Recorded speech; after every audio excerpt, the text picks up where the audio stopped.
से सभी लोगों का रोजगार चालू कर दिया है। शहर में आप देख ही रहे हैं कि सभी 30 लोगों का रोजगार चालू हो गया है। इसी तरह हमारा भी जो छोटा मोटा रोजगार है हमारा भी चालू कर देते तो बहुत उपकार होता सरकार। नमस्कार दोस्तों, आप देख रहे हैं टीवी न्यूज़ 9। मैं हूं कुलदीप सिंह बंजारे और आज हमारे साथ मौजूद है कांग्रेस पार्टी के जुगजोगी प्रकोष्ठ के महामंत्री जीतू बेहरा जी। जीतू बेहरा जी, आप हमारे चैनल को बहुत स्वागत करते हैं। नमस्कार सर। जैसे कि आप देख रहे हैं कि पिछले 4-5 महीने से सरकार द्वारा एक आदेश जारी किया जिसमें लॉकडाउन का फैसला किया, जिसके साथ साथ कई सारे व्यवसायी के जो खोलने का भी निर्देश दिया है। लेकिन कहीं भी देखा जाए तो रायपुर जिले में 55 ऐसे डोल डुमर पार्टी है जो कि उसका एक जीवनयापन चलता है एक कलाकार के थ्रू। इसमें से 1500 से फैमिली का जीवनयापन होता है। लेकिन कहीं कहीं उसका काम बंद होने के कारण उसका काफ़ी समस्या का सामना करने को पड़ा है। इसके विषय में आप क्या कहना चाहते हैं?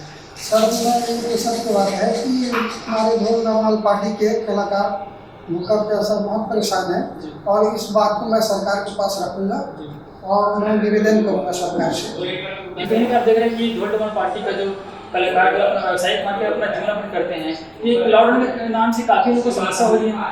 हाँ सर, समस्या तो हो रहा है और क्या है, मैं इस बात को रखूंगा कि उनको लॉकडाउन का पालन करते हुए हम 15 लोगों को उसमें बजाने का आदेश दिया जाए। उनको सरकार के पास मैं उस बात को रखूंगा। जी सरकार, आप देख रहे हैं टीवी न्यूज़ 9।